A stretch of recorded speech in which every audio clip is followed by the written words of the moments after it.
Good morning. In this video, we are going to see the principles of friction stimulus and the mechanism of the formation in friction stimulus. So, I have uploaded a video. So, this is the video of the friction stimulation. Okay. So, this is the cording drum or an opening roller. So, which is there in the friction stimulation. So, compared to 80 to 90 mm diameter of opening roller, so the diameter of the opening roller is very big in friction stimulus compared to the rotor.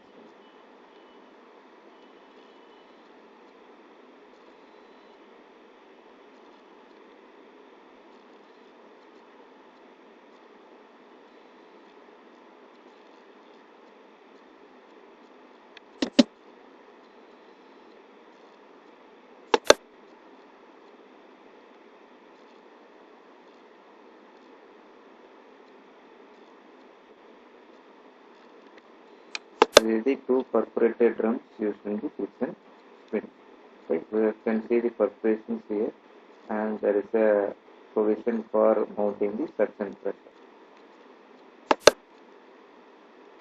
So this is where you can give the suction pressure.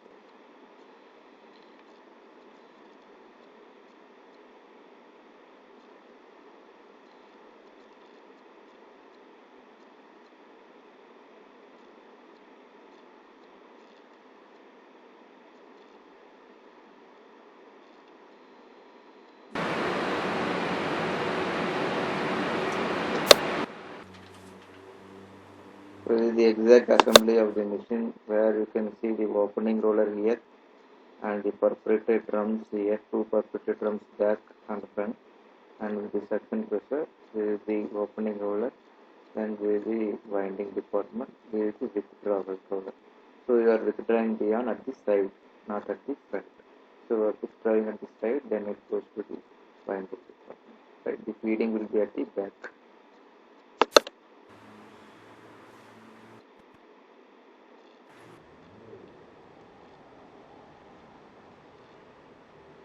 Opening roller and the perforated drum.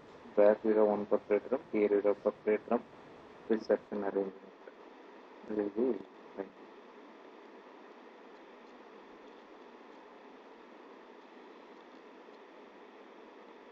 Drift 2000 advanced version of Drift 2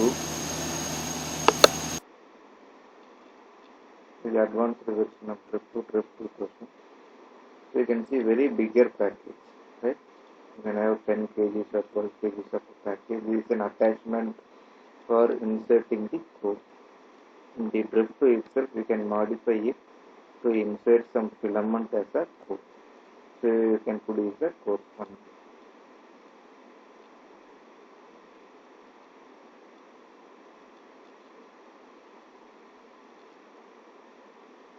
So you remember friction spinning is the easiest method to produce the core spinning compared to ring spinning or rotor spinning. It is the easiest method because the spinning tension is very less.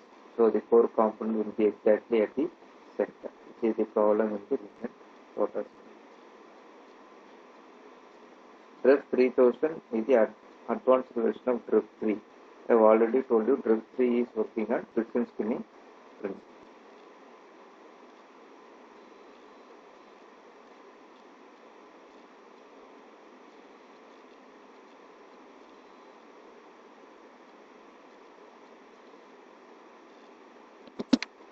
So here in Drift 3, you have additional drafting arrangement here.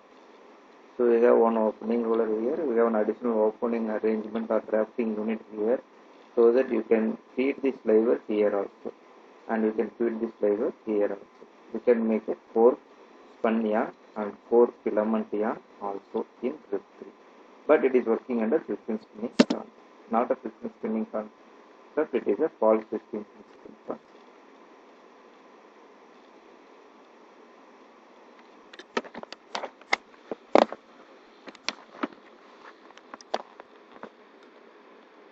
You can see here there is a sliver feeding at the opening roller end and sliver feeding at the drafting unit also. This is the additional drafting unit in the Drift 3. This will act as a core. Instead of sliver, you can also have a filament but at the separate portion.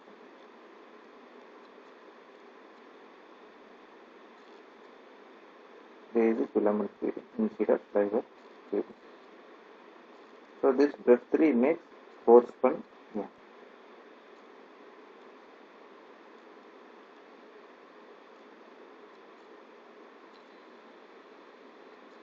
So this is the video representing the how the components will look like in a friction spinning machine. So coming to the basic principle of yarn formation, right? So in the case of basic principle of yarn formation, again the twisting play a major role here. So the twisting is very important thing in the case of friction spinning.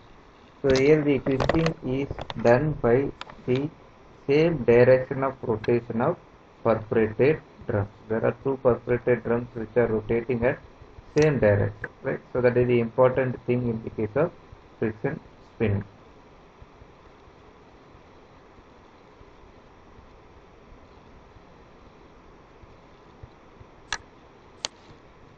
When you consider compared to ring, rotor or friction spinning offers very high good advantage, like twisting potential is very high. We call it as twisting potential. In the case of ring spinning, one revolution of spindle will insert 1/10 of twist. In case of rotor, one revolution of rotor will insert 1/10 of twist. But in the case of friction spinning, one revolution of drum insert hundreds or 200s or even 300s of twist to the yarn, because here the drum diameter is very high compared to the yarn diameter, where the twist is transferred from, or rotation is transferred from drum to the yarn. So for example, my drum diameter is 100 mm. If I keep yarn diameter is 1 mm, then the diameter ratio is 100, which means that one revolution of drum will insert 100 turns of twist in the yarn. So that is a huge twisting potential compared to rotor or ring, right? So that is the basic advantage of friction spinning machine. Twisting potential is very high. So note down this formula. So where you can see the T is the twisting, how much twist will be inserted into the yarn, right? So TPA or TPM. Normally in the case of ring spinning, TPA is spindle speed by front roller delivery.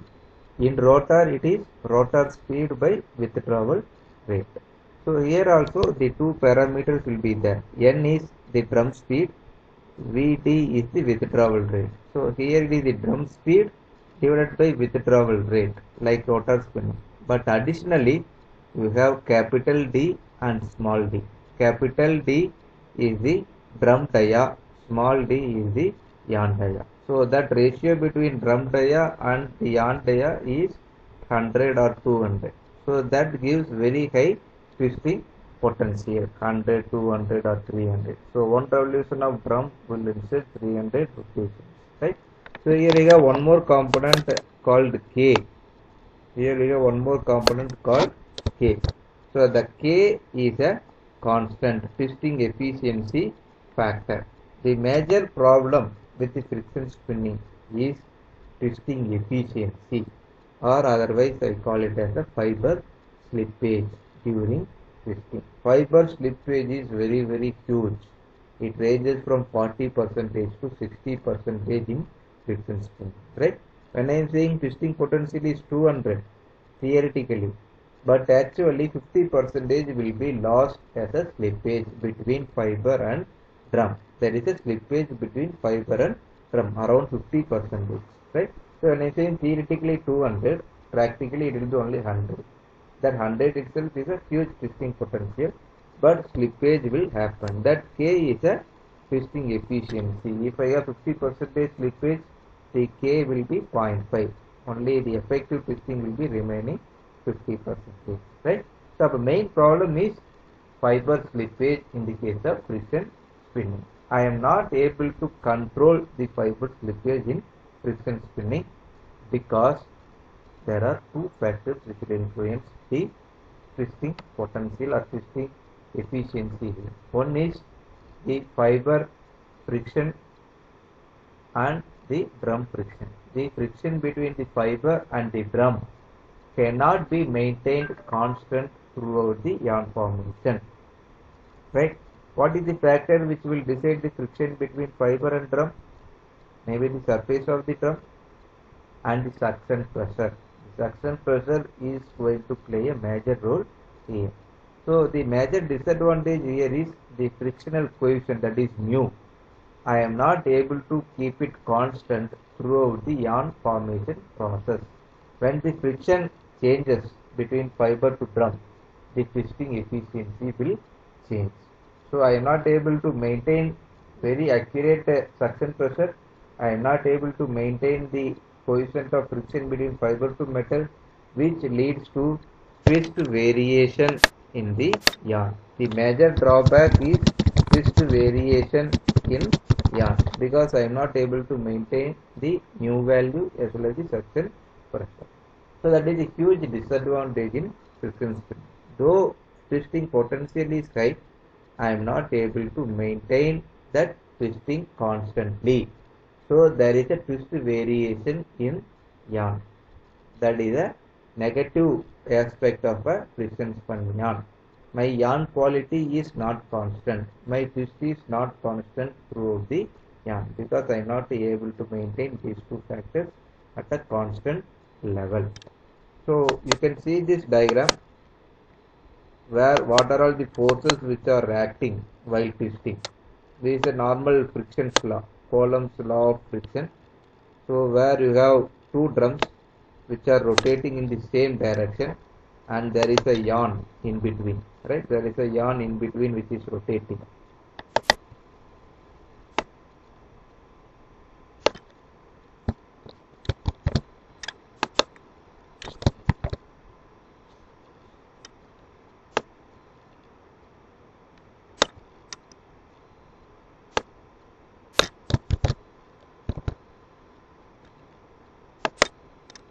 There is a yarn in between which is rotating. Right? You can see the forces which are acting. Right? The sectional force N1, here the sectional force N2. Because of the suction, the two forces N1 and N2 are acting. Other than these two, you have the mu value. Mu value is the frictional coefficient between the fiber and the drum. So while calculating using the Coulomb's law, you will get the frictional force R1 is equal to mu into N1. Frictional force R2 is equal to mu into N2. So here the basic problem is I am not able to maintain this frictional force R1 and R2 constant throughout the yarn formation process, which leads to twist variation in the yarn. That is the biggest problem here, right? Then second thing. So the first problem is the twist variation is high. The second problem is fiber buckling. I call it as fiber buckling. Have you heard of buckling process?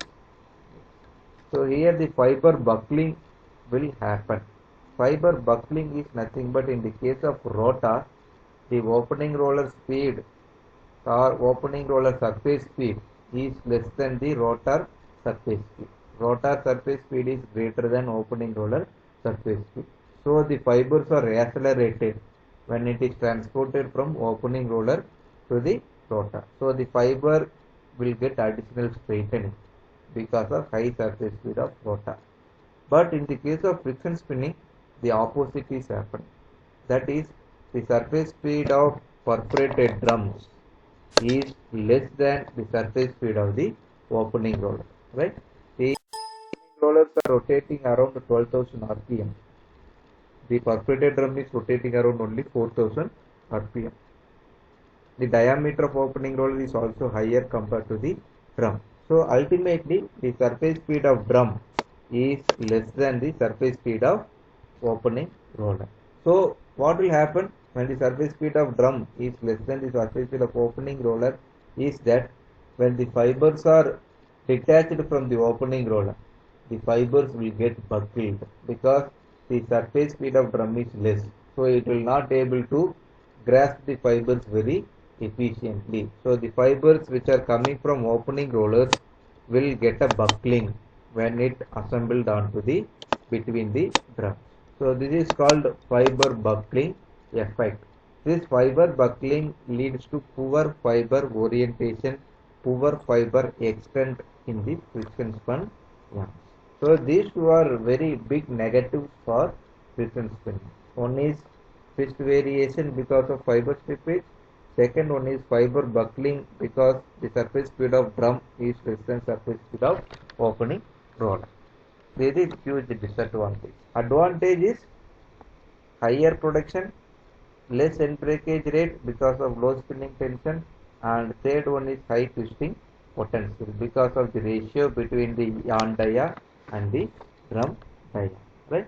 So here you can see the fibers are transported and the fibers are landed on the perforated drum, not directly on between two nips, but it is landed on one perforated drum, then it is going into the revolution.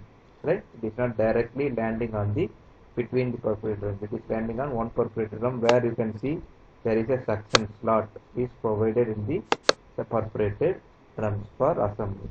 Another important point here is we have two drums. So the back drum is rotating normally 9% less speed compared to the front perforated drum. Right? Suppose if the front drum is rotating at 4000 rpm, the back drum will be rotating 9% less than 4000 rpm, so that the fibers are kept intact and the fibers are not squeezed while rotating. So that is another important point between the speed of the drum. Right? So these are all some aspects in the twisting process. In the next video we will discuss the mechanism of yarn forming.